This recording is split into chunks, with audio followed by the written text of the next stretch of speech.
Hello student, welcome to my channel Pratishth classes. मैं हूं मीना मिश्रा और आज हम लोग जो टॉपिक स्टार्ट कर रहे हैं वो है सर्कल।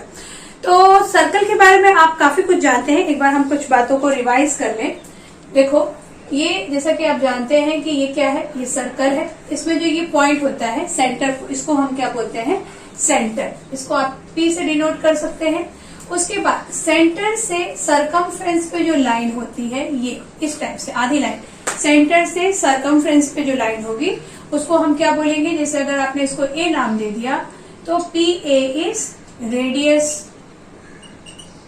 ओके, अगर मैं A से B, मतलब जो ये सर्कल है, सर्कल के सरकमफ्रेंस पे दोनों, मतलब ये ऐसी कोई लाइन सेगमेंट जो सर्कल के सरकमफ्रेंस को टच करे, जैसे AB, तो AB क्या हो गया, AB हो गया कॉर्ड। उसके बाद यहां से डायमीटर, ये भी आपको पता है, जो सेंटर से पास होता है कॉर्ड, उसको हम क्या बोलते हैं, डायमीटर। इसको हम नाम दे देते हैं CD। CD is diameter. Then आपको ये भी पता होना चाहिए कि जो डायमीटर है वो सबसे बड़ा कॉर्ड होता है सर्कल में, डायमीटर से बड़ा कोई कॉर्ड नहीं होता। ये सब चीजें तो आपने पहले भी पढ़ी हुई हैं। इस साल आप एक नई चीज पढ़ेंगे और वो है टेंजेंट और सेकेंड। तो देखते हैं कि सर्कल में टेंजेंट क्या होता है। जैसे अब ये एक सर्कल है और सर्कल में अगर मैं कोई ऐसी लाइन यहाँ पे बनाऊं बाहर, जो सर्कल को सिर्फ एक पॉइंट पे कांटेक्ट करे, ऐसी लाइन जो सर्कल को किसी भी एक पॉइंट पे, ओनली वन पॉइंट, कांटेक्ट करता है, तो हम इस लाइन को क्या बोलेंगे, ये लाइन हो जाएगा हमारा tangent. Tangent, AB is tangent. तो टेंजेंट आप समझ गए क्या होता है, टेंजेंट जो सर्कल को सिर्फ एक पॉइंट पे कांटेक्ट करता है। ओके, अब हम पढ़ेंगे सेकेंड क्या है। तो टेंजेंट कहीं पर भी हो सकता है, आप कहीं भी इधर इधर इधर किधर भी टेंजेंट ड्रॉ कर सकते हैं। बस ये है कि वो बाहर होगा और सर्कल को किसी एक पॉइंट पे कांटेक्ट करेगा। उसके बाद देखते हैं सेकेंड क्या होता है। सेकेंड मतलब कुछ इस टाइप की लाइन जो सर्कल को कितने पॉइंट पे कट करेगी, 2 पॉइंट पे, तो इसको हम बोलेंगे सेकेंड। इसका नाम रख दूं CD। तो इस सर्कल में CD क्या है, CD है सेकेंड। तो ये जो हमारा पूरा सर्कल चैप्टर है, ये यही टेंजेंट और सेकेंड के चारों ओर घूमता है। हम लोग एक्सरसाइज 3.1 करेंगे, लेकिन उसके पहले उसमें जो थ्योरम है और प्रॉपर्टीज है उसको डिस्कस करेंगे। तो ये टेंजेंट थ्योरम और कन्वर्स ऑफ टेंजेंट थ्योरम है। लेकिन इसके पहले मैं कुछ पॉइंट और आपको क्लियर कर देना चाहती हूँ, ताकि वो जो वर्ड होते हैं, कुछ ऐसे वर्ड होते हैं जो क्वेश्चन में आते हैं तो थोड़ा कंफ्यूजन होता है, तो पहले हम उसको क्लियर कर लेते हैं। देखो, जैसे कि ऐसा कुछ कॉन्ग्रुएंट सर्कल, तो कॉन्ग्रुएंट सर्कल क्या होगा, 2 सर्कल और मोर देन 2 सर्कल, अगर उनका रेडियस इक्वल है तो उन दोनों सर्कल को हम क्या बोलेंगे, कॉन्ग्रुएंट सर्कल। उसके बाद कॉन्सेंट्रिक सर्कल। कॉन्सेंट्रिक सर्कल मतलब जैसे कि देखो, कॉन्ग्रुएंट सर्कल कौन सा होगा, ये अगर इसका रेडियस भी 3 है और एक और मैंने सर्कल बनाया विथ रेडियस 3, तो हम ये जो सर्कल है O और ये O' सेंटर वाले, इन दोनों सर्कल को हम क्या बोलेंगे, कॉन्ग्रुएंट सर्कल। ओके, उसके बाद आ गया कॉन्सेंट्रिक सर्कल। तो कॉन्सेंट्रिक सर्कल मतलब जैसे कि ये एक सर्कल है और मैंने ये सेम यही रेडी इसी पॉइंट को, सेंटर को लेकर एक और सर्कल बना दिया, दोनों का सेंटर इक्वल है। तो अगर दोनों का सेंटर इक्वल है तो इस टाइप के हम सर्कल को बोलेंगे concentric circle with equal centre. समझ गए ना आप लोग कि इक्वल सेंटर से कैसे सर्कल बनेगा। जैसे हमने इसको ले लिया 5 सेंटीमीटर और यहाँ सेंटर लेके और ये सर्कल ड्रॉ कर दिया। देन हमने ले लिया 2.5 सेंटीमीटर रेडियस, यहाँ से यहाँ तक, अगेन हमने सेंटर इसी को लिया और एक सर्कल बना दिया। तो ये तो हो गया कॉन्सेंट्रिक सर्कल। उसके बाद होगा इंटरसेक्टिंग सर्कल। तो इंटरसेक्टिंग सर्कल मतलब वो सर्कल जो एक दूसरे को इंटरसेक्ट करे, मतलब कुछ इस टाइप का। ये दोनों सर्कल, ये देखो, ये 2 डिस्टिंक्ट पॉइंट पे एक दूसरे को इंटरसेक्ट कर रहे हैं, तो ये है इंटरसेक्टिंग सर्कल। तो इस टाइप के वर्ड आपको क्वेश्चंस में यूज होंगे, इसलिए यहाँ पे मैंने थोड़ा आपको एक्सप्लेन कर दिया है। फिर हमें क्वेश्चन में एक और बात लिखी हुई है कि एक पॉइंट से हम कितना सर्कल ड्रॉ कर सकते हैं। Infinite circle pass through one point. कैसे? देखो, अब जैसे कि मैंने यहाँ पे एक पॉइंट ले लिया, तो यहां से मैं बहुत सारे सर्कल बना सकती हूँ इस पॉइंट से पास करने वाला। एक ऐसा सर्कल बन सकता है, एक इधर बन सकता है, यहाँ पे बन सकता है। खैर तो सर्कल जैसा नहीं लग रहा है, लेकिन अब आप आई थिंक समझ गए होंगे कि अगर एक पॉइंट है तो उस पॉइंट से हम छोटे बड़े अलग अलग साइज के इनफाइनाइट सर्कल ड्रॉ कर सकते हैं। ओके, अब आ गई बात 2 पॉइंट की। अगर 2 पॉइंट है तो 2 पॉइंट से हम कितने सर्कल ड्रॉ कर सकते हैं? 2 पॉइंट मतलब समझ लो ऐसा कुछ ए बी से कितना सर्कल हम ड्रॉ कर सकते हैं? तो आपको लगता होगा कि यहां से सिर्फ एक ही सर्कल ड्रॉ हो सकता है जो ए और बी दोनों पॉइंट से पास हो, लेकिन ऐसा नहीं है।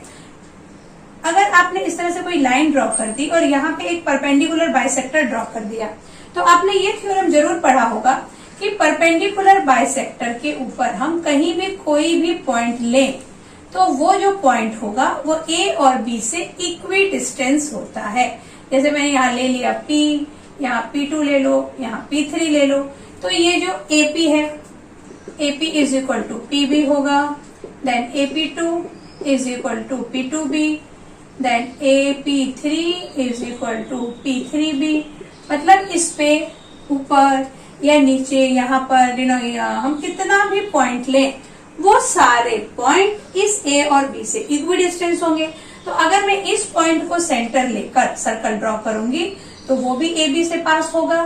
इस पॉइंट को सेंटर लेके सर्कल ड्रॉ करूंगी तो वो भी ए बी से पास होगा। ऐसे ही इस परपेंडिकुलर बाइसेक्टर पे हम कहीं भी पॉइंट ले लें और वहां से सर्कल ड्रॉ करें तो वो ए बी से जरूर पास होगा, क्योंकि वो ए बी से इक्वी डिस्टेंट है।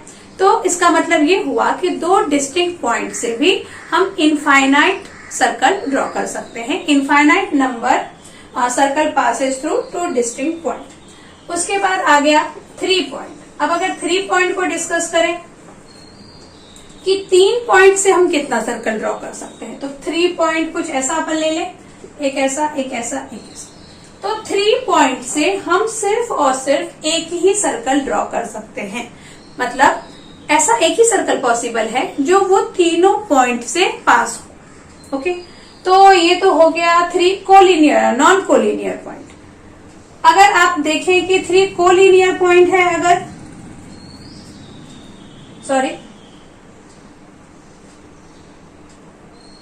ये नॉन कोलिनियर पॉइंट है। अब अगर मैंने 3 कोलिनियर पॉइंट बनाया, कोलिनियर पॉइंट क्या होता है? कोलिनियर पॉइंट जो एक ही लाइन पे हो।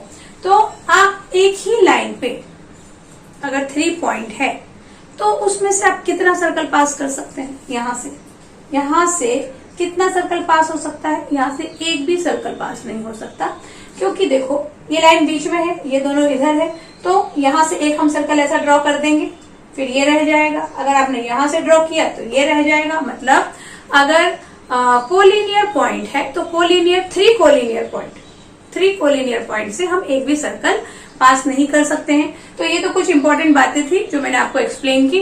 अब हम देखेंगे टेंजेंट थ्योरम। तो टेंजेंट थ्योरम क्या बोलता है? टेंजेंट थ्योरम हमें ये बोलता है कि अगर आपके पास एक सर्कल है, ओके, और यहाँ पे टेंजेंट है इस टाइप से, कहीं पर भी टेंजेंट कहीं भी हो सकता है सर्कल के बाहर। अगर ये टेंजेंट है तो इसका रेडियस ये होगा, यहाँ पर ये O सेंटर हो गया, तो रेडियस ये अगर रेडियस है, इसको P ले लूं, इसको AB ले लूं, तो ये जो रेडियस है OP, ये इस AB पे परपेंडिकुलर होगा। किधर? इसके कांटेक्ट पॉइंट पे।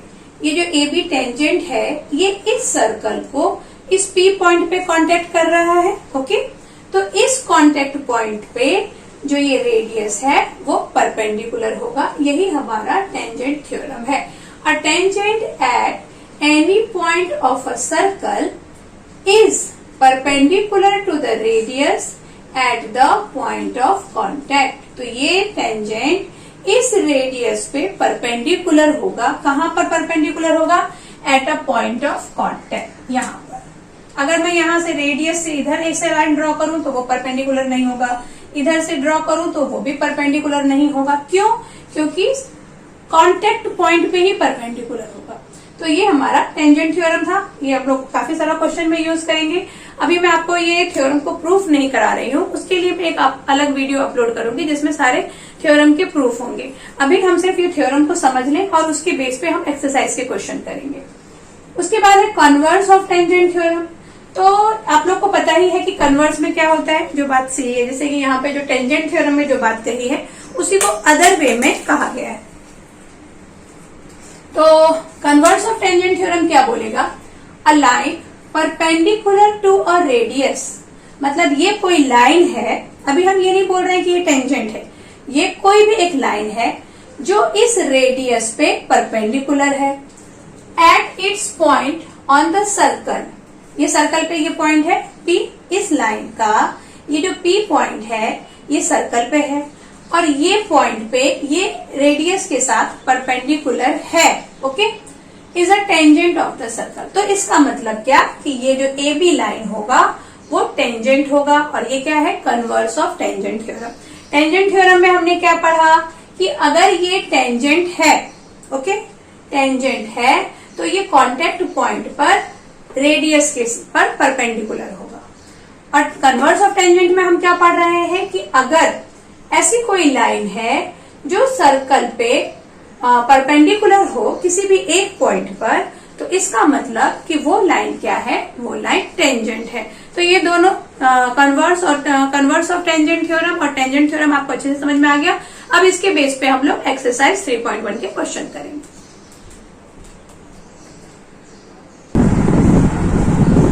तो प्रैक्टिस सेट 3.1 स्टार्ट करने से पहले हमारा एक थ्योरम और बच गया था, उसको हम डिस्कस करेंगे। वो थ्योरम क्या है? Tangent segment theorem. तो टेंजेंट सेगमेंट थ्योरम हमें क्या बोलता है कि अगर आप एक सर्कल बना रहे हैं, यानी आपके पास एक सर्कल है और कोई भी एक्सटीरियर पॉइंट, मान लो यहाँ हमने एक पॉइंट ले लिया P, और इस पॉइंट से अगर मैं इस सर्कल के ऊपर एक टेंजेंट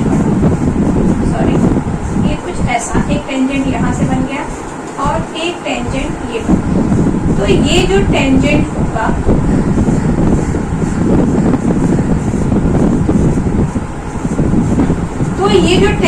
होगा ये टेंजेंट मान लो इसको A पॉइंट पे कांटेक्ट कर रहा है और इसको ये कर रहा है B पॉइंट पे, तो ये जो सेगमेंट है, कौन सा सेगमेंट? AP और PB, ये क्या होंगे? ये इक्वल। तो यही हमारा टेंजेंट सेगमेंट थ्योरम है। टेंजेंट सेगमेंट, ये टेंजेंट सेगमेंट हमने ड्रॉ किया, drawn from an external part to a circle. एक एक्सटर्नल पार्ट P से हमने सर्कल के ऊपर जो टेंजेंट ड्रॉ किया आर कॉन्ग्रुएंट, वो इक्वल होंगे। मतलब हम क्या लिखेंगे? PA is congruent CB। तो ये समझ गए आप लोग टेंजेंट सेगमेंट थ्योरम क्या है? एक्सटर्नल पॉइंट से सर्कल के ऊपर जो ये टेंजेंट ड्रॉ होगा, तो ये जो दोनों टेंजेंट सेगमेंट है यानी PA और PB ये कॉन्ग्रुएंट होंगे।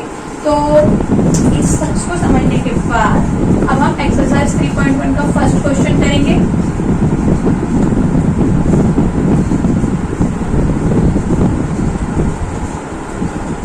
हाँ, तो फर्स्ट क्वेश्चन क्या है?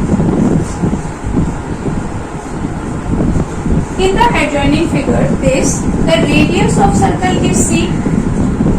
Okay, radius of circle with center C and is 6 centimeter from AB. ये जो AB आपको दिख रहा है, ये AB से रेडियस कितना है? 6 सेंटीमीटर। तो रेडियस हम ऐसा कुछ ड्रॉ कर दें, ये हो गया हमारा रेडियस 6 है। ओके, अब line AB is a tangent, दिख रहा है आपको कि AB टेंजेंट है और कौन से पॉइंट पे सर्कल को कांटेक्ट कर रहा है? A point. ओके, तो CAB कितना होगा? CAB कितना होगा? CAB होगा 90 डिग्री। क्यों होगा 90 डिग्री? क्योंकि CA is radius, AB is tangent and contact point is A। तो यहाँ हम क्या लिखेंगे? CA is radius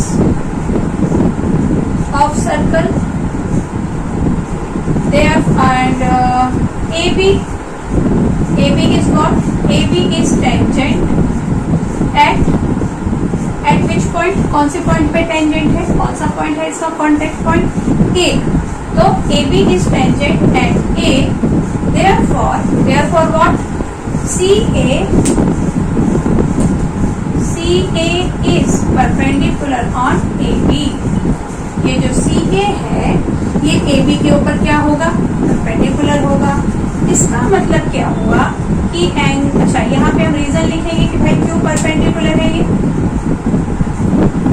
कैसे हमने बोल दिया कि परपेंडिकुलर है? Bye tangent.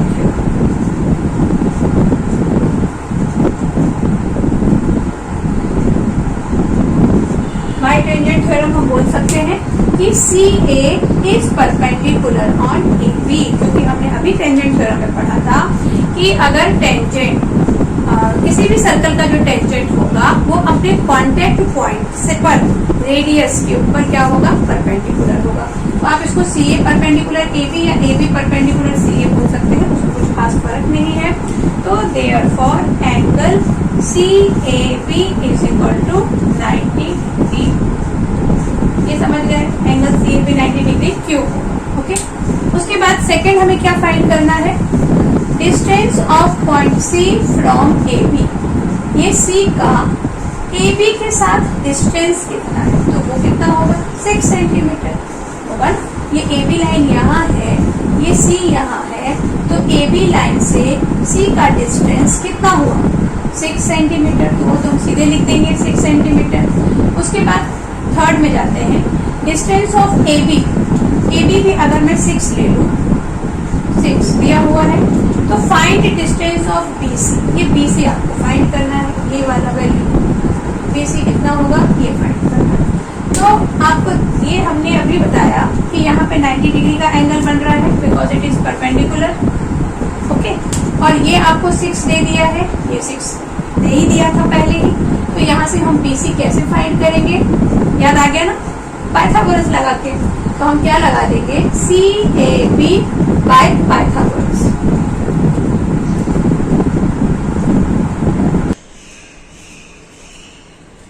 तो CAB में पाइथागोरस लगाते हैं, क्या लिखेंगे? In triangle CAB angle A is what? 90 degree है, वो तो हम ऑलरेडी बता चुके हैं। Therefore by Pythagoras theorem.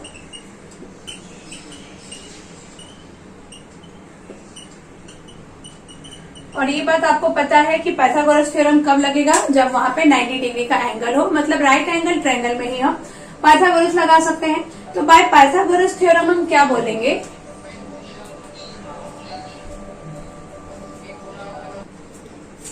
तो पाइथागोरस थ्योरम हम लगाएंगे, क्या लिखेंगे? BC स्क्वायर is equal to AC square plus AB square.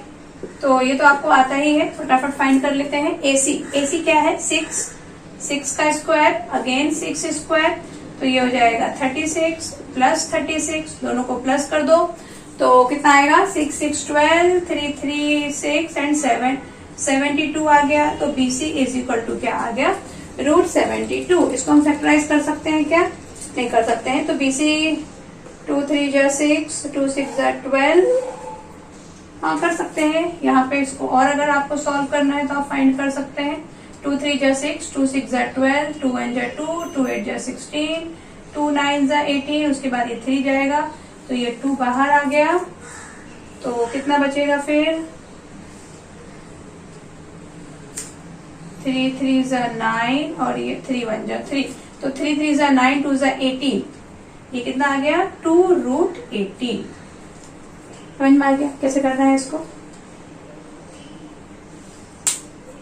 ये फैक्टराइज करना आता है ना आप लोगों को? 72 को ऐसे फैक्टराइज किया, इसका पेयर बन गया, तो ये बाहर और बाकी इन तीनों को मल्टीप्लाई कर दिया, तो ये अंदर।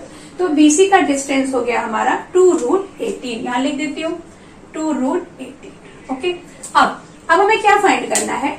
एंगल ABC कितना होगा? ABC मतलब ये वाला एंगल, इस एंगल की वैल्यू कितनी होगी? तो देखो इस एंगल की वैल्यू हम कैसे फाइंड करेंगे? सबसे पहली बात तो ये कि ये दोनों साइड अगर इक्वल है, 6 और 6 इक्वल दिख रहा है आपको, तो इसका मतलब क्या होगा कि ये दोनों एंगल भी इक्वल होंगे, ये और ये एंगल इक्वल होंगे। आइसोसेलेस ट्रायंगल थ्योरम हमने पढ़ा हुआ है कि अगर दो साइड अगर इक्वल होता है तो वहां पे जो एंगल बनेगा ये एंगल ये भी कॉन्ग्रुएंट होंगे। तो ये अगर 45 है तो ये दोनों कितने के होंगे, सॉरी ये 90 डिग्री है तो ये दोनों कितने के होंगे, ये 45 के होंगे, बस एंगल भी इज 45 डिग्री। ऐसे भी हम फाइंड कर सकते हैं, या फिर इसको हम ऐसे भी फाइंड कर सकते हैं कि ये 6 है और ये 2√18 है, तो इसका अपोजिट साइड मतलब ये इसका क्या है 1/√2 है। दोनों के बीच में रिलेशन जो हमने 90, 45 डिग्री थ्योरम में पढ़ा है वैसे भी फाइंड कर सकते हैं। तो इसको मैं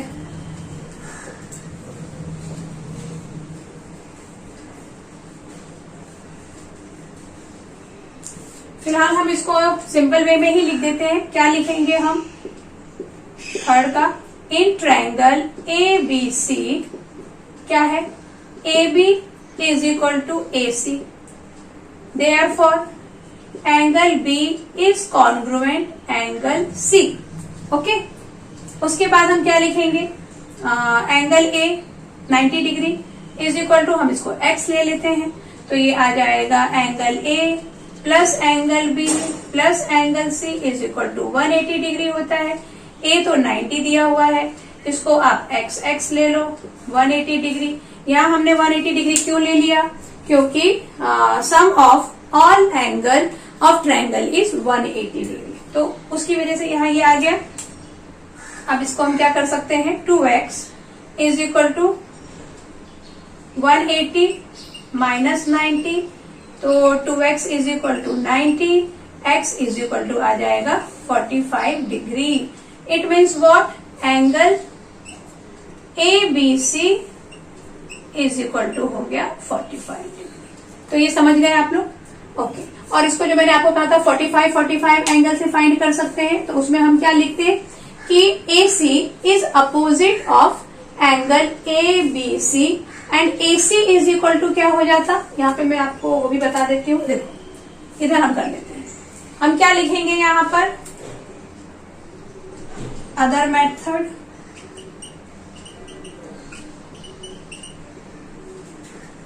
मैं ऐसा करती हूँ, ये क्वेश्चन को रख करके यहां कर देती हूँ। हाँ, तो जो मैं आपको अदर मेथड बता रही थी, मेथड नंबर 2, उसमें हम क्या कर सकते हैं, हम ये रिलेशन देख सकते हैं कि इन दोनों में रिलेशन क्या है। तो AC क्या होगा, 1/√2 होगा BC का। कैसे देखते हैं, AC is equal to 1/√2 of BC। ये रिलेशन अगर सेटिस्फाई हुआ तो इट मीन्स एंगल B कितना हो जाएगा 45। तो हम कैसे चेक करेंगे, AC को 6 ले लें, 1/√2, BC क्या है हमारा 2√18,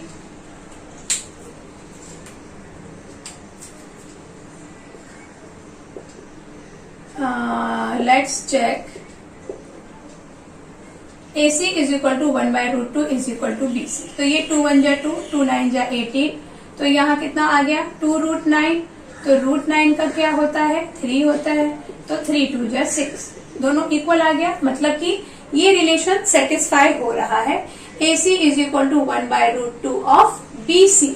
ओके, तो इसका मतलब क्या हुआ, therefore angle ABC is equal to 45 degree, और by which theorem, by 45 90 degree theorem. Clear हो गया आपको कि इन दोनों में से किसी भी मेथड से आप ये सम को कर सकते हैं। ओके, फिर हम आगे के क्वेश्चन करेंगे। अभी क्वेश्चन नंबर 2 में देखो, यहाँ पे मैंने पूरा क्वेश्चन नहीं लिखा है, डायग्राम में सब कुछ मेंशन है कि NR एंड MN ये क्या है, टेंजेंट है। ये मैंने फ्री हैंड डायग्राम बनाया तो थोड़ा कुछ इधर उधर होगा, आप लोग लेकिन राउंडर और स्केल से प्रॉपर बनाना। तो NR और MR is a tangent, okay. और उसके बाद आपको ये डिस्टेंस दे दिया है OR is 10, ON is what, ON is radius that is 5। तो हमें क्या फाइंड करना है, length of each tangent segment. इसका लेंथ कितना होगा, NR और MR का लेंथ कितना होगा। तो देखो ये OR 10 हो गया, ये ON 5 हो गया, और ये तो हमें पता ही है कि ये इसके ऊपर परपेंडिकुलर रहने वाला है बाय टेंजेंट थ्योरम, यहाँ परपेंडिकुलर होगा ये। तो इतने में ORN में हम क्या लगा देंगे, पाइथागोरस लगा देंगे। कैसे, तो इसको हम सॉल्व करना स्टार्ट करते हैं। हम क्या लिखेंगे, इन ट्रायंगल ONR क्या है, ON is perpendicular on NR, और क्यों है परपेंडिकुलर, बाय टेंजेंट थ्योरम।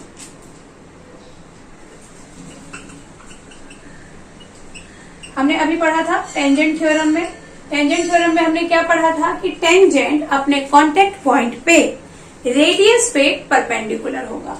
तो ये टेंजेंट है, ये इसका कांटेक्ट पॉइंट है, तो इस कांटेक्ट पॉइंट पे ये रेडियस के पे क्या होगा, परपेंडिकुलर होगा। तो बाय टेंजेंट थ्योरम हमने क्या लिखा कि ON is perpendicular on NR। तो इसका मतलब क्या होगा, therefore by Pythagoras, Pythagoras theorem.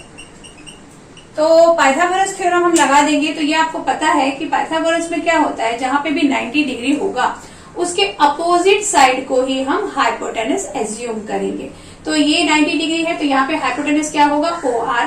इसमें आप लोग हाइपोटेनस इस NR को नहीं समझ लेना, इसलिए मैंने आपको यहाँ पे ये चीज बताई है।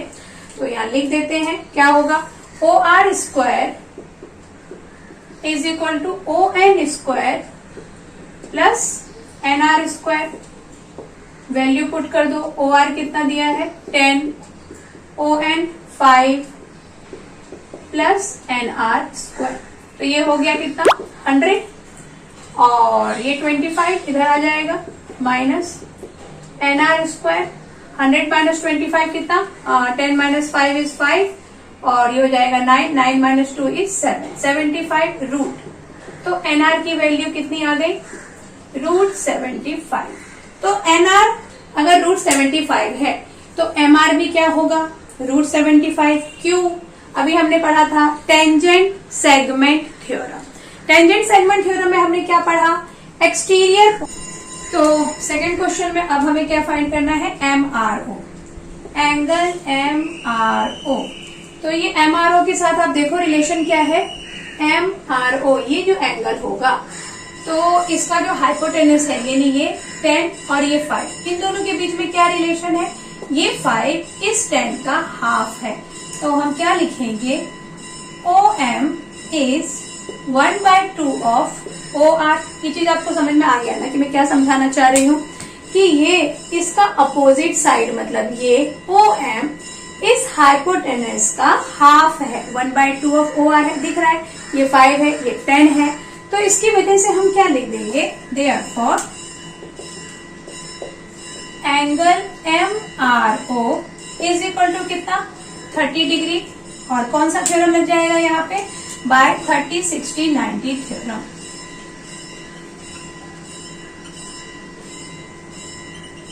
बाय 30, 60, 90 थ्योरम हमने इसको बोल दिया कि अब इसका जो अपोजिट साइड है ये 5 और ये 10 के बीच में रिलेशन है 1/2 का, इसलिए ये जो होगा ये 30 डिग्री होगा। ओके, अब हमें क्या फाइंड करना है, थर्ड में MRN ये पूरा फाइंड करना है।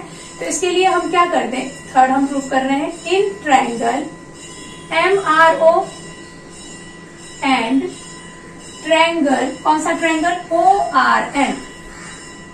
ORN, इन दोनों ट्रायंगल को जब आप कंपेयर करेंगे तो हमने क्या देखा, हमने देखा कि MR इज कॉन्ग्रुएंट NR, ये हमने अभी प्रूफ किया है, प्रूफ। उसके बाद OR इज कॉन्ग्रुएंट OR, और ये क्या है, कॉमन साइड है। देन हम क्या लिखेंगे, ON is congruent OM, ON is congruent OM क्यों लिखेंगे, रेडियस ऑफ सेम सर्कल। तो यहां लिख दें हम रेडियस ऑफ सेम सर्कल।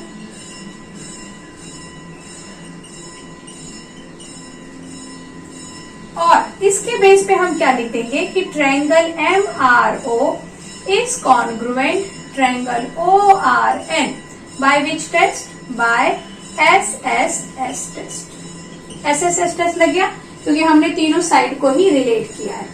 तो हम उसके बाद और क्या लिख सकते हैं? Therefore, angle MRO is congruent. किसके congruent होगा? ORN के। और ये क्यों होगा? CACT, corresponding angle of congruent triangle. ये दोनों कॉन्ग्रुएंट होंगे और ये दोनों कॉन्ग्रुएंट होंगे तो इसका मतलब क्या हुआ? हम जो ये फाइंड कर रहे हैं MRN, angle MRN is equal to कितना हो जाएगा? 30 plus 30 and that is 60 degree. ये समझ में आ गया ना कि MRN 60 डिग्री क्यों लिखा? क्योंकि ये दोनों की वैल्यू 30-30 आ गई because this is congruent angle और MRN हमारा 60 डिग्री आ गया। तो क्वेश्चन नंबर 2 यहाँ पे हमारा कंप्लीट हो गया। आपको समझ में आ ही गया होगा, लेकिन फिर भी अगर आपको कोई डाउट है तो आप प्लीज डिस्क्रिप्शन में जो मैंने ईमेल आईडी दिया हुआ है उसमें आप मुझे मेल कर सकते हैं, तो फिर मैं वहां पे आपको और क्लियर करने की कोशिश करूंगी। ओके दैट, मेरे इस चैनल को लाइक और सब्सक्राइब करने के लिए थैंक यू वेरी मच। लेकिन अगर आपने सब्सक्राइब नहीं किया है तो प्लीज चैनल को सब्सक्राइब जरूर करिए। इस लेक्चर में बस इतना ही, मिलते हैं नेक्स्ट लेक्चर में। Thanks for watching.